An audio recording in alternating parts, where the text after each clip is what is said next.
Hoje é o dia do capítulo 20 de Apocalipse. Aleluia. Apocalipse, capítulo de número 20.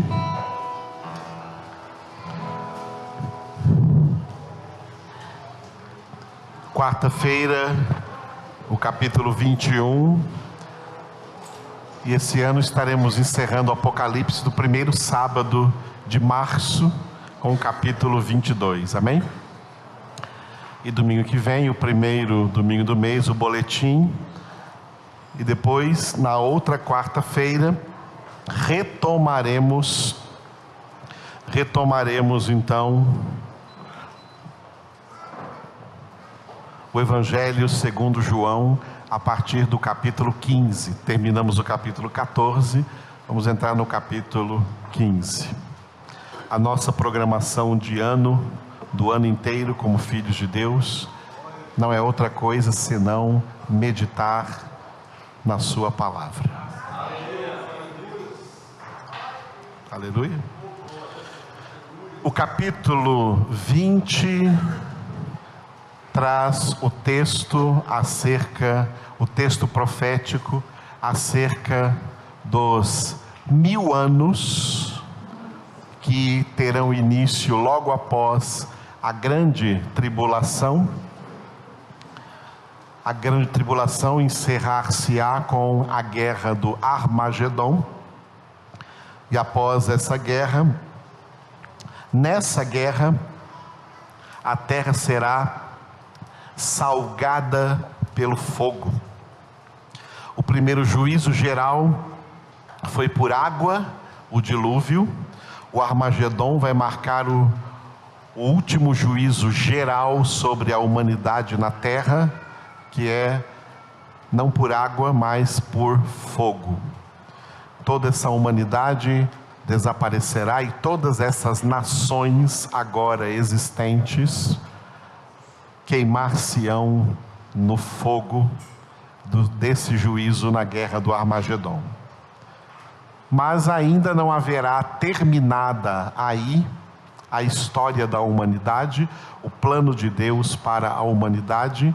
Ainda haverá um milênio, 1000 anos.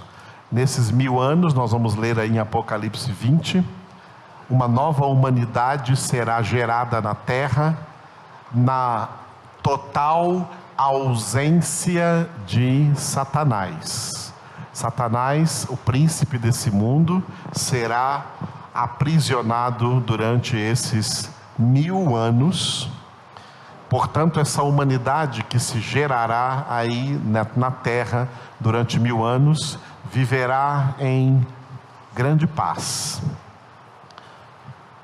Profetizada nas Escrituras, não haverá guerras. Usando as armas que existiam antigamente, sem ser essas armas modernas que existem hoje, o profeta Isaías declarou, sob a inspiração do Espírito de Deus, que as lanças serão transformadas em podadeiras e as espadas em relhas de arado para cultivar a terra. Diz até que o leão se tornará vegetariano, comerá palha com o boi. Uma alimentação mais saudável, né, o leão. E a criança poderá brincar, né, na cova da serpente ou do basilisco, do escorpião, e não picarão a criança, né. A pessoa, os pais, para deixar as crianças à vontade, que não vai acontecer nada de mal com elas. Coisa boa, né? Hoje tem que ficar vigiando o tempo todo. Mas no milênio, nenhum mal será causado aí na humanidade. Só coisas boas que nós nem imaginamos, né? Então essa nova humanidade que será gerada no milênio viverá assim, dessa maneira. Alguns perguntam, por que ainda então 1000 anos?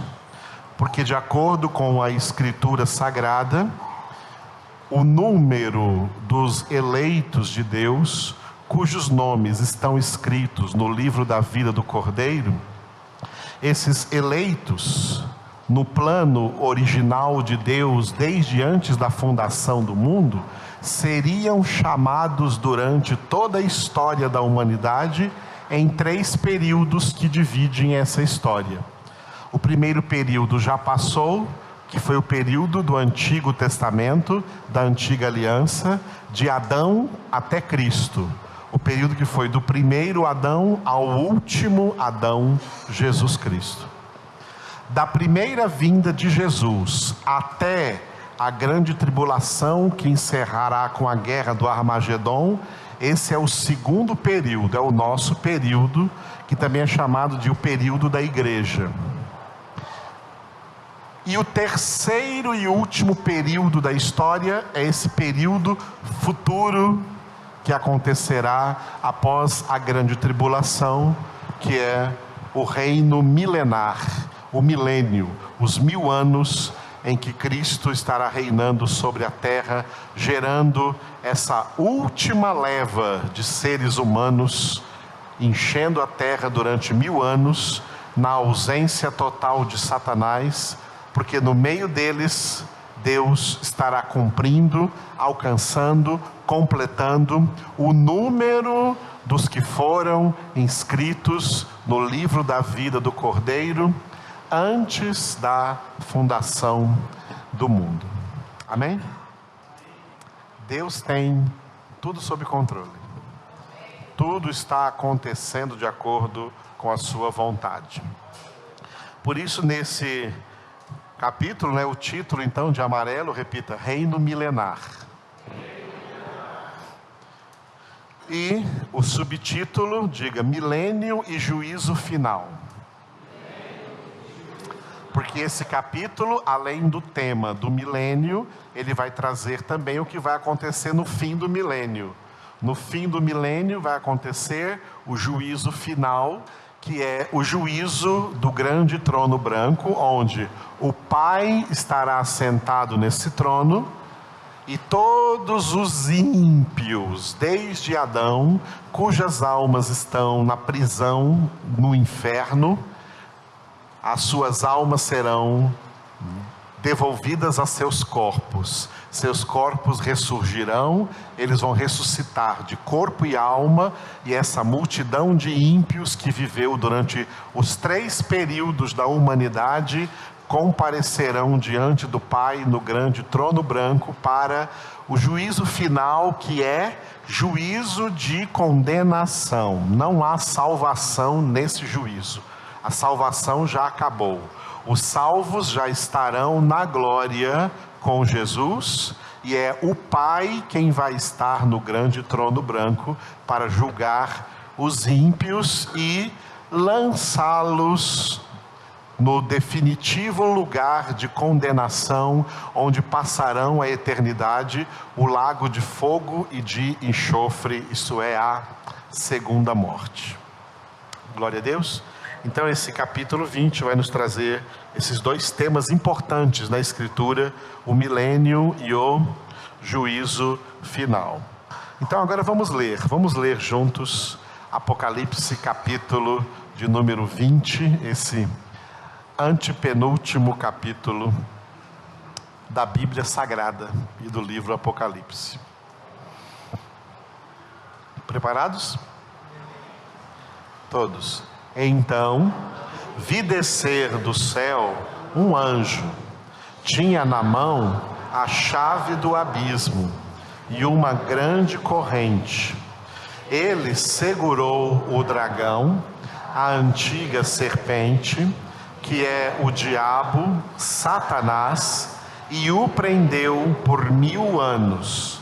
Lançou-o no abismo, fechou-o e pôs selos sobre ele, para que não mais enganasse as nações, até se completarem os 1000 anos.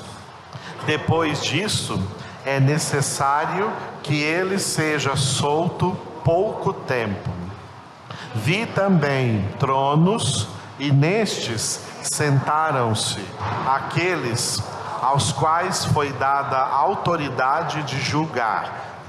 Vi ainda as almas dos decapitados por causa do testemunho de Jesus, bem como por causa da palavra de Deus. Tantos quantos não adoraram a besta, nem tampouco a sua imagem. e não receberam a marca na fronte e na mão, e viveram e reinaram com Cristo durante 1000 anos. Os restantes dos mortos não reviveram até que se completassem os 1000 anos. Esta é a primeira ressurreição.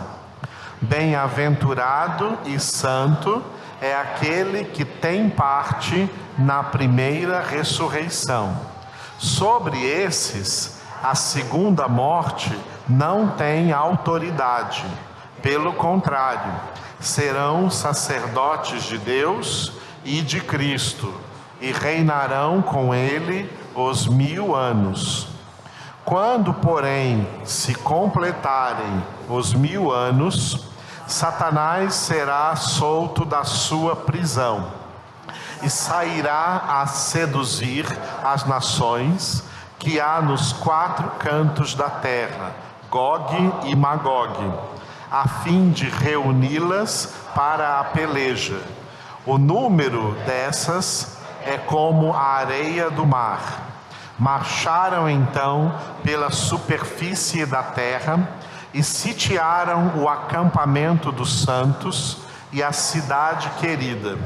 Desceu, porém, fogo do céu e os consumiu. O diabo, o sedutor deles, foi lançado para dentro do lago de fogo e enxofre, onde já se encontram não só a besta, como também o falso profeta, e serão atormentados de dia e de noite pelos séculos dos séculos.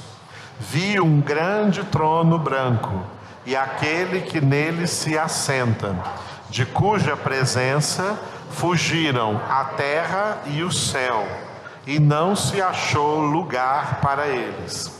Vi também os mortos, os grandes e os pequenos, postos em pé diante do trono. Então se abriram livros. Ainda outro livro, o livro da vida, foi aberto. E os mortos foram julgados segundo as suas obras, conforme o que se achava escrito nos livros. Deu o mar os mortos que nele estavam. A morte e o além entregaram os mortos que neles havia, e foram julgados, um por um, segundo as suas obras. Então a morte e o inferno foram lançados para dentro do lago de fogo.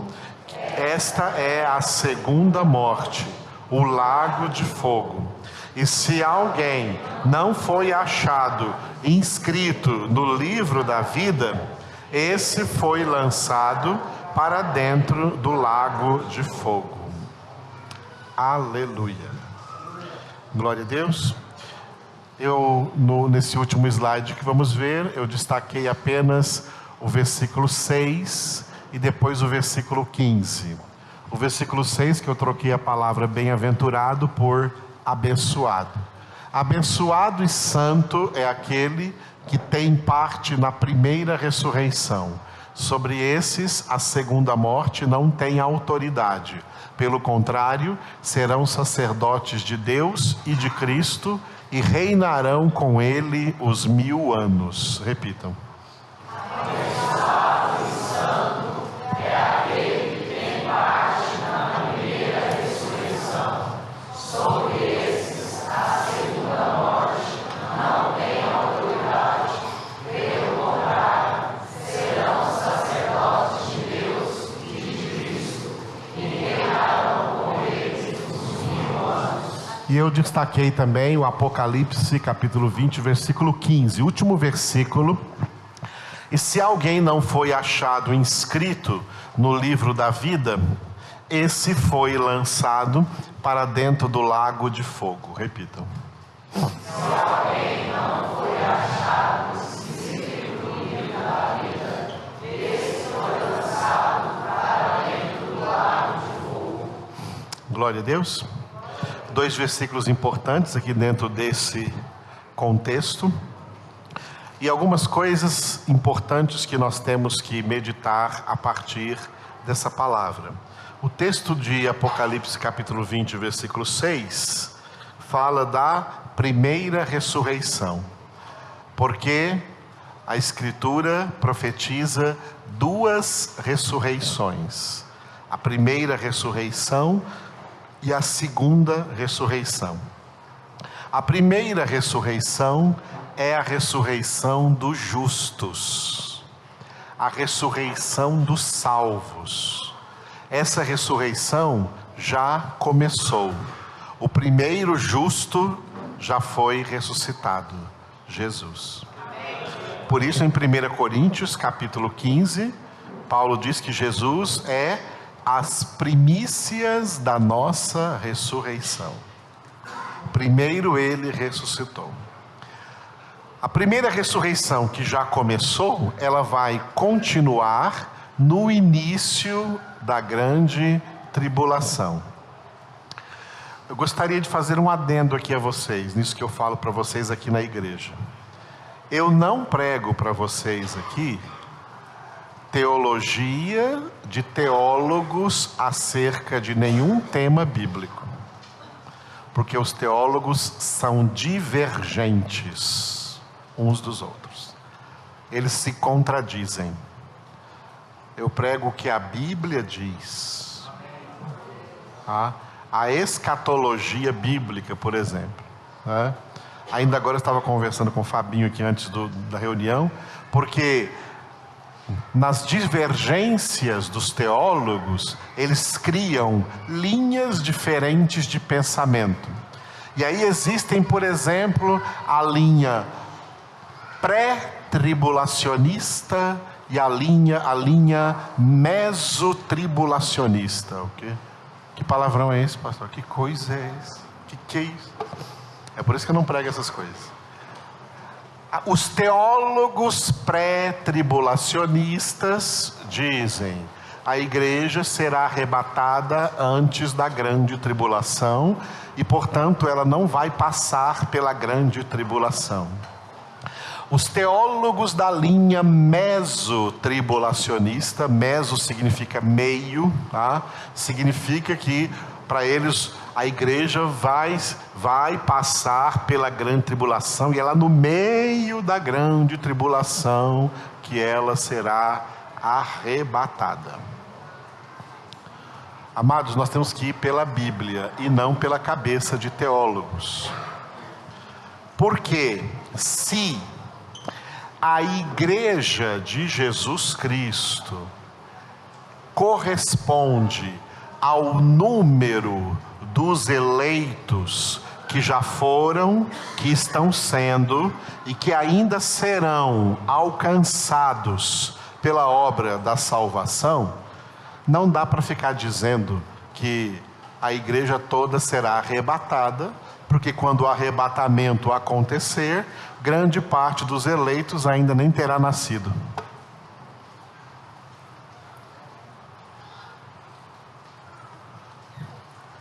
Portanto, essa é uma doutrina contradizente com a realidade bíblica.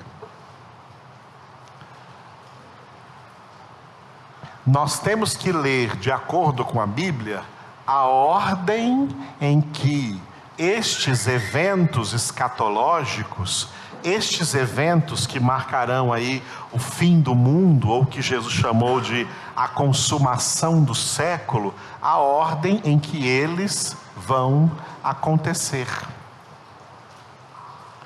A primeira coisa que vai acontecer e que já está acontecendo como um sinal da proximidade da grande tribulação, é em primeiro lugar o que Jesus profetizou, leia comigo aí, em Mateus capítulo 24. Em Mateus capítulo de número 24, ouve-se a voz do Senhor, irmãos. Ok? Troveja o Deus da glória. Os filhos se alegram, não se assustam. Papai está falando conosco. Aleluia. Então, Mateus capítulo 24, versículo 12. Versículo 12. E por se multiplicar a iniquidade, o amor se esfriará de quase todos. Leiam.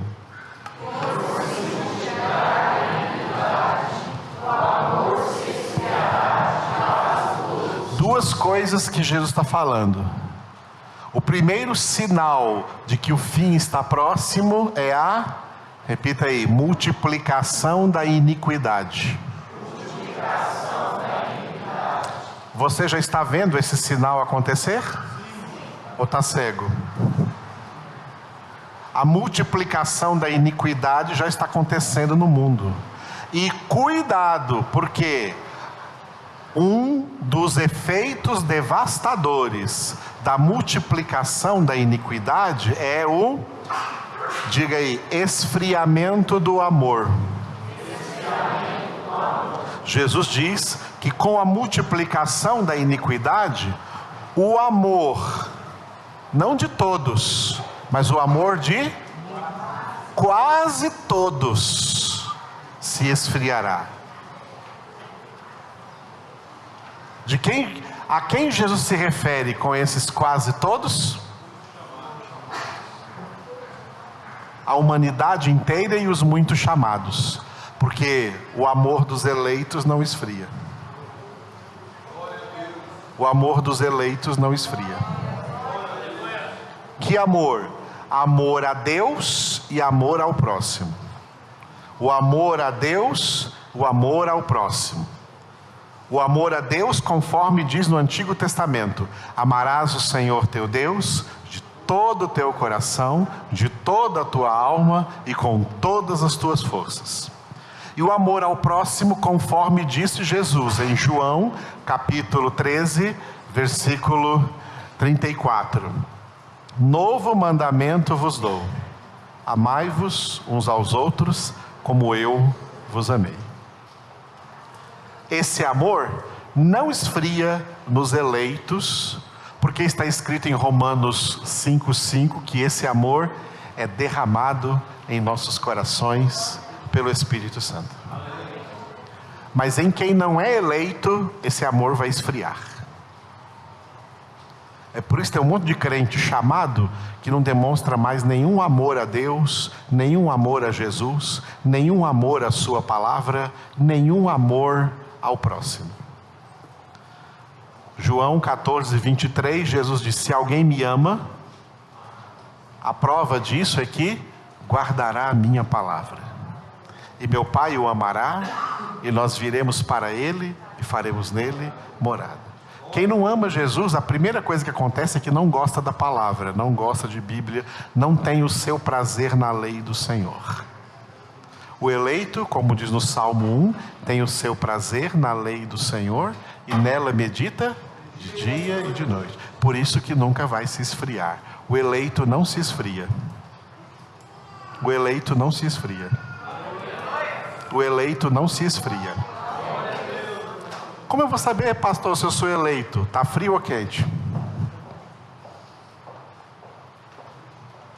O eleito não se esfria.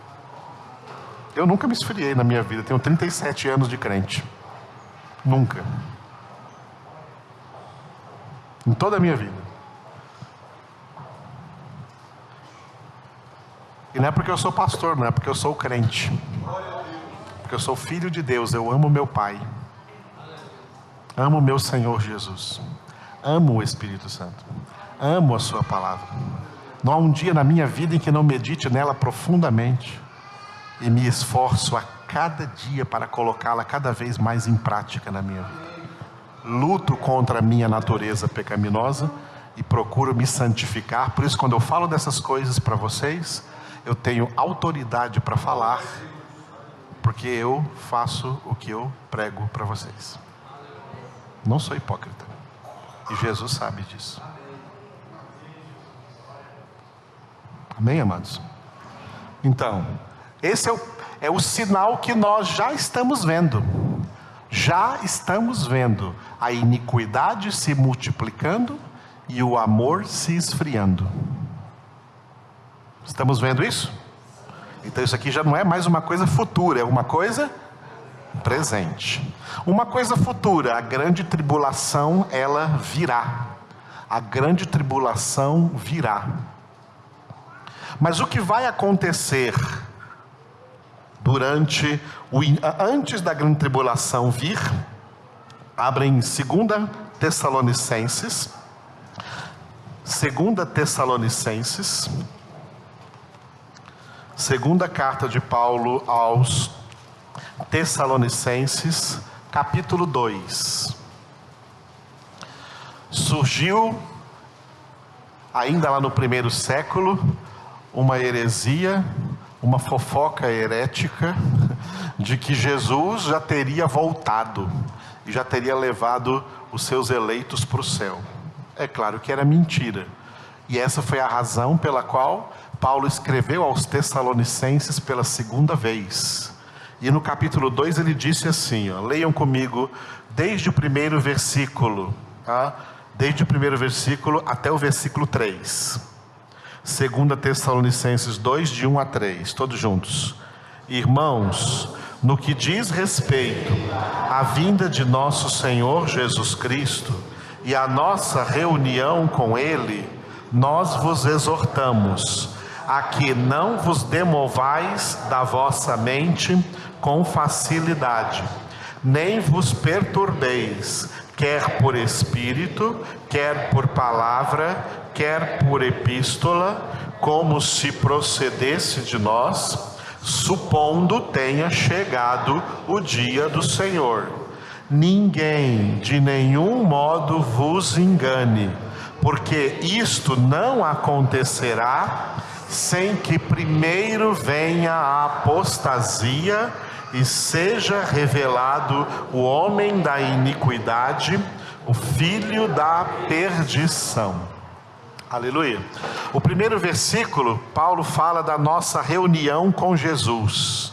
Que reunião é essa? A reunião dos salvos com Jesus sobre as nuvens, quando Jesus vier. Porque a segunda vinda de Jesus vai acontecer em 2 etapas. Primeira etapa, ele vem no início da grande tribulação sobre nuvens. Quem está na terra não o verá. Só os salvos que se reunirem com ele sobre nuvens, os ressuscitados e os que forem arrebatados. Essa é a data do arrebatamento, para reunir com Jesus sobre nuvens. Reunidos com Jesus sobre nuvens, Jesus os levará para a glória, e aqui na terra terá começado a grande tribulação. Tá? Antes, ele diz no versículo 3, que ninguém de nenhum modo vos engane, porque essa nossa reunião com Jesus lá sobre nuvens, ela não acontecerá sem que primeiro venha a apostasia. Primeiro vem a apostasia. O que é isso? Os muitos chamados vão negar a fé. A Bíblia fala de 2 apostasias: a apostasia moral e a apostasia intelectual. A apostasia é uma palavra grega, que em português significa divórcio, a separação de um casal. Apostasia não é pecado de ímpios, apostasia é pecado de crentes. Pessoas que tiveram sido alcançadas por Cristo, pela verdade, mas vão abandonar a Cristo e vão negar a Cristo. A Bíblia fala de 2 apostasias. Primeira, a apostasia intelectual se encontra em 1 Timóteo capítulo 4. 1 Timóteo capítulo 4 está escrito assim, o Espírito afirma expressamente que nos últimos dias muitos apostatarão da fé, por darem ouvidos a ensinos de demônios, a doutrinas de demônios, tá? A pregações erradas. Essas são as doutrinas de demônios, espíritos enganadores e doutrinas de demônios. Essa é a apostasia intelectual. Por quê? Os crentes são preguiçosos para adquirir conhecimento. Eles são intelectualmente preguiçosos. Os crentes só querem bênçãos, curas, favores de Deus e sentir, emocionalismo. Eles não querem aprender a palavra, eles rejeitam a palavra. Isso é o que fazem os muitos chamados, que é a maioria dos crentes. Então, resultado disso, eles não são formados, não têm uma mente formada, não têm conhecimento pleno da palavra de Deus na sua mente. E por não ter um conhecimento pleno da palavra de Deus em sua mente, a mente dessas pessoas está apta a receber heresias, mentiras, pregações falsas. E isso já está acontecendo. Já existem muitos apóstatas hoje que já estão descartados da comunhão com Deus, da graça de Deus, decaíram já de Cristo Jesus por darem ouvidos a ensinos enganadores e a doutrinas de demônios. Essa é a apostasia intelectual. Hebreus capítulo 6 fala acerca da apostasia moral. A apostasia moral é a apostasia daqueles que, na sua mente, eles receberam a palavra de Deus, eles entenderam a palavra de Deus. Não é por falta de conhecimento de Deus, como os da apostasia intelectual. Os da apostasia moral, eles têm conhecimento de Deus. A Bíblia diz lá nesse Hebreus capítulo 6, que eles foram iluminados, receberam o dom de Deus, receberam a palavra de Deus, receberam o Espírito de Deus, receberam os poderes do mundo vindouro, souberam das coisas que iam acontecer e de que o céu é a casa do Pai que foi preparada, esse é o mundo vindouro. Eles estavam cientes de tudo isso e caíram. Caíram em quê? A queda deles não foi por doutrina errada. A queda deles foi pela vida moral. Caíram na devassidão, caíram no adultério, caíram na prostituição, caíram na promiscuidade. Que perigo, hein, irmãos? Em Hebreus está escrito: é impossível que essas pessoas sejam novamente renovadas, restauradas, porque de uma vez para sempre elas já crucificaram novamente para si mesmas o Filho de Deus e o relegaram à total ignomínia ou vergonha. Não tem mais perdão para essas pessoas. São pessoas que o apóstolo João também disse em 1 João capítulo 5, que elas pecaram para a morte. E João escreveu ali: não digo que ore mais por essas pessoas, porque não adianta nem oração mais por elas, porque elas caíram em apostasia.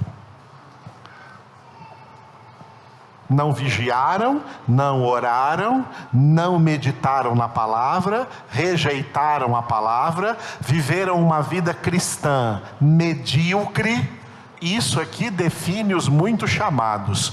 Todos esses muitos chamados cairão em apostasia, ou na apostasia intelectual, ou na apostasia moral. Não escaparão da queda. Os eleitos não cairão, porque os eleitos têm a sua mente formada, e quanto à vida moral, os eleitos se santificam todos os dias, porque sabem que sem santificação, ninguém verá o Senhor. Paulo está dizendo aqui em 2 Tessalonicenses, que antes de vir a grande tribulação, vem primeiro a apostasia. E ela já está acontecendo. Ela já está por aí. Já está cheio de gente por aí, enganada por doutrinas de demônios, por doutrinas falsas. E já está cheio de crente por aí, que era, como se diz por aí, conhecedor da palavra de Deus, o que eu duvido muito, conhecedor da palavra de Deus, caindo em imoralidade sexual. Isso é apostasia, tá? São apóstatas. Primeiro vem a apostasia. E depois, o que vem então? A segunda metade do versículo 3 aí. Seja revelado o homem da iniquidade, o filho da perdição. O homem da iniquidade, o filho da perdição, é o anticristo, que conforme nós já lemos, ele vai surgir com a abertura do primeiro dos 7 selos. Está lá em Apocalipse 6. Quando o anjo abriu o primeiro selo, veio um cavalo branco e o seu cavaleiro. Esse cavalo branco, esse cavaleiro nesse cavalo branco, não era Cristo, é o anticristo, que Paulo chama aqui de homem da iniquidade, o filho da perdição. Este evento, a abertura do primeiro selo, já é o primeiro evento da grande tribulação. Quando isso acontecer, já terá acontecido a ressurreição e o arrebatamento, que Paulo descreveu, volte aí agora na sua Bíblia, em 1 Tessalonicenses capítulo 4. 1 Tessalonicenses, capítulo 4. 1 Tessalonicenses, capítulo 4. E nós vamos ler juntos, do 13 ao 18. Amém? Prontos? 1 Tessalonicenses 4, de 13 a 18. Todos juntos. Não queremos, porém, irmãos, que sejais ignorantes com respeito aos que dormem, para não vos entristecerdes como os demais que não têm esperança. Pois se cremos que Jesus morreu e ressuscitou, assim também Deus, mediante Jesus, trará em sua companhia os que dormem.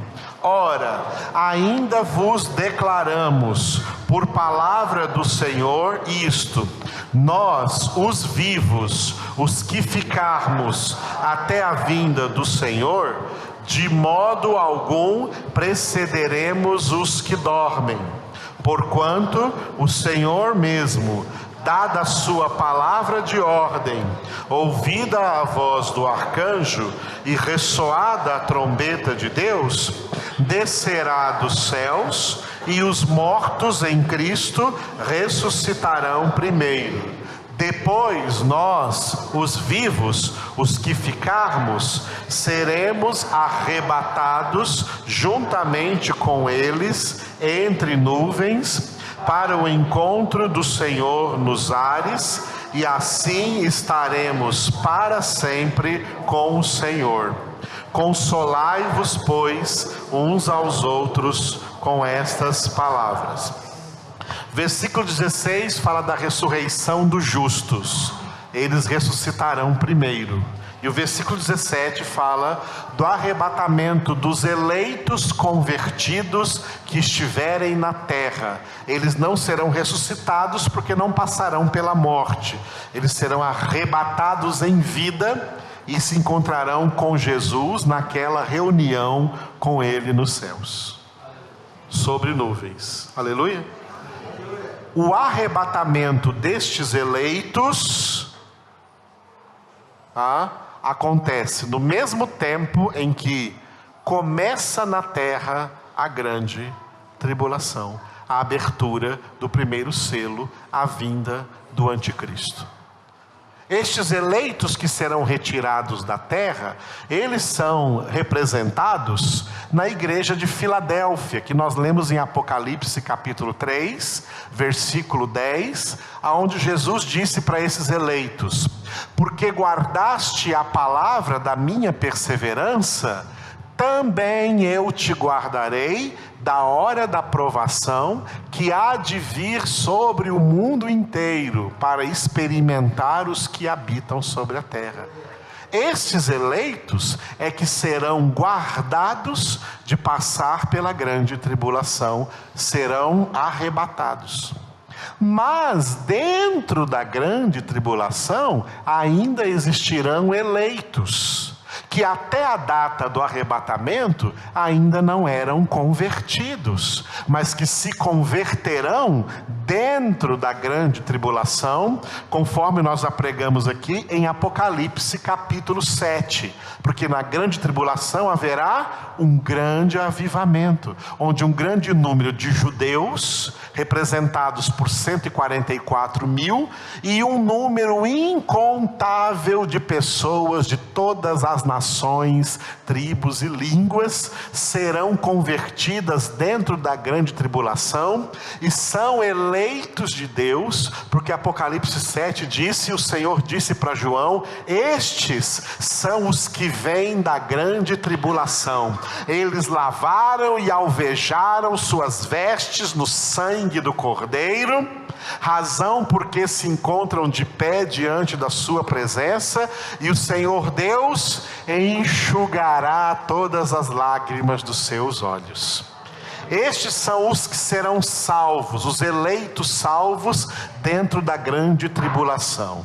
Então não dá para dizer assim, a igreja vai ser arrebatada antes, durante ou depois da grande tribulação.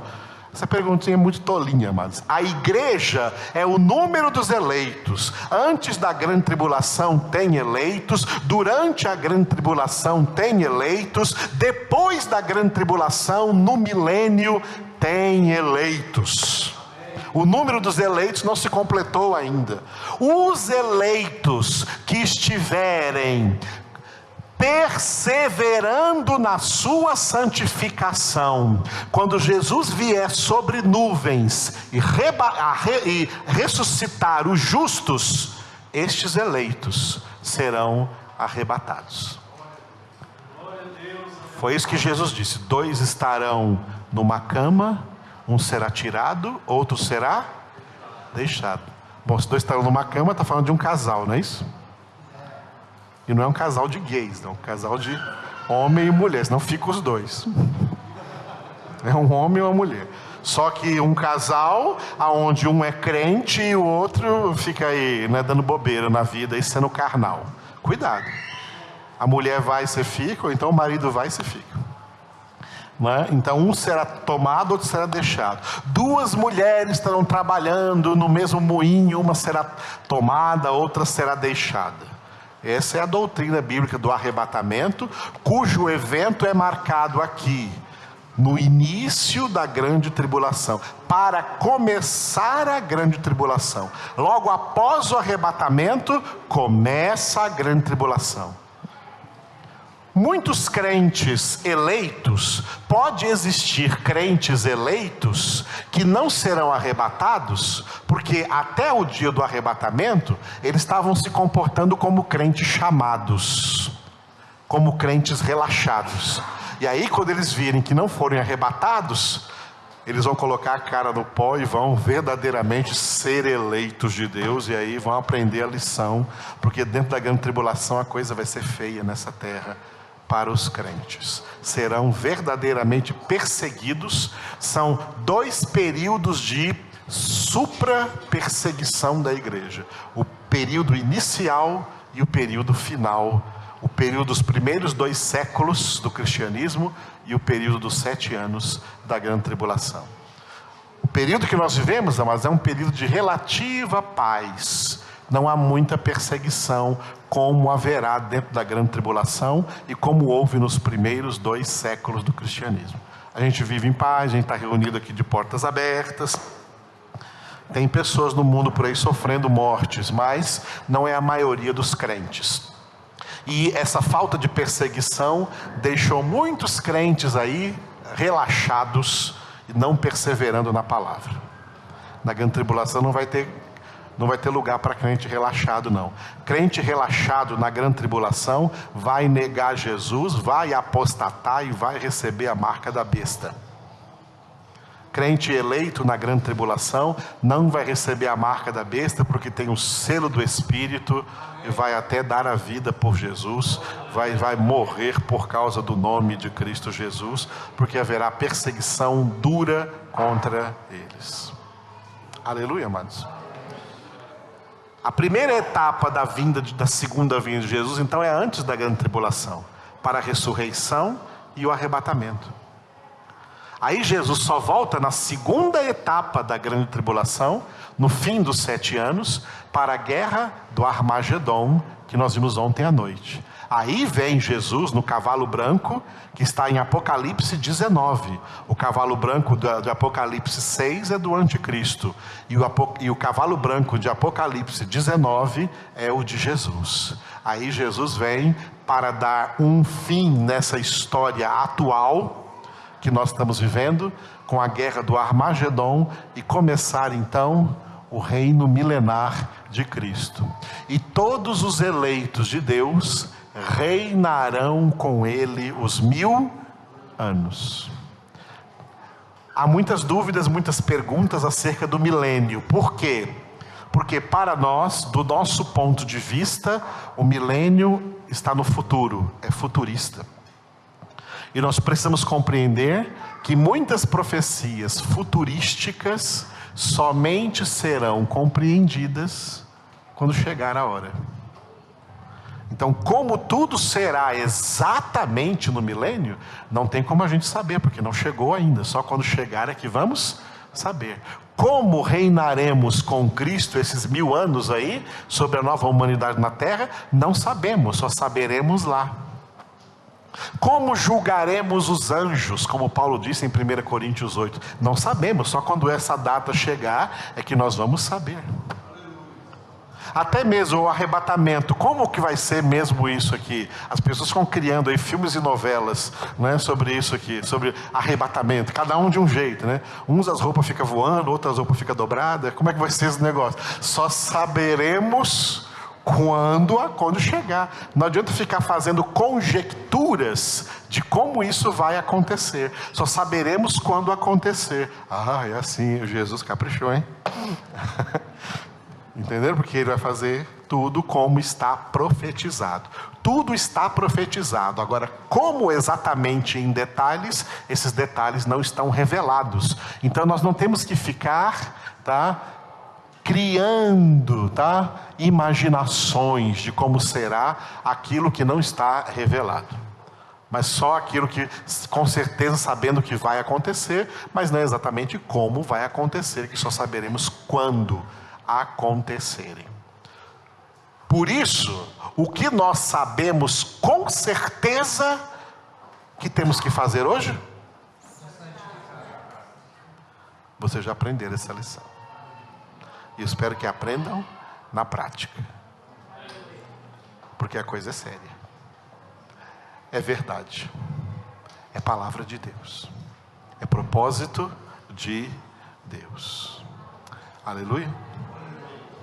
É claro que os eleitos são aqueles cujos nomes estão escritos no livro da vida do Cordeiro, e eles se santificarão até o fim de suas vidas. Eu gostaria muito que cada um de vocês aqui, sem pular nenhum aqui, fossem eleitos. Eu amo demais todos vocês, queria ver todos do céu. É por isso que eu prego para vocês se santificarem, em nome de Jesus. Curva a sua cabeça um momento aí. Obrigado por essa palavra essa noite, Senhor. Dentro de Apocalipse, capítulo de número 20. Nós te louvamos e glorificamos o teu nome por tudo quanto o Senhor falou conosco e falou aos nossos corações. Que nós possamos perseverar na tua palavra, na fé, na obediência ao Senhor todos os dias. Obrigado pela chuva que cai sobre a terra. Obrigado pela tua voz nos trovões, iluminando nos relâmpagos e iluminando o nosso interior com a tua palavra, porque lâmpada para os nossos pés é a tua palavra e luz para o nosso caminho, para o nosso caminhar, para caminharmos na fé, caminharmos na esperança, caminharmos no amor, em nome de Cristo Jesus. Obrigado, Senhor. Aleluia. Vamos continuar.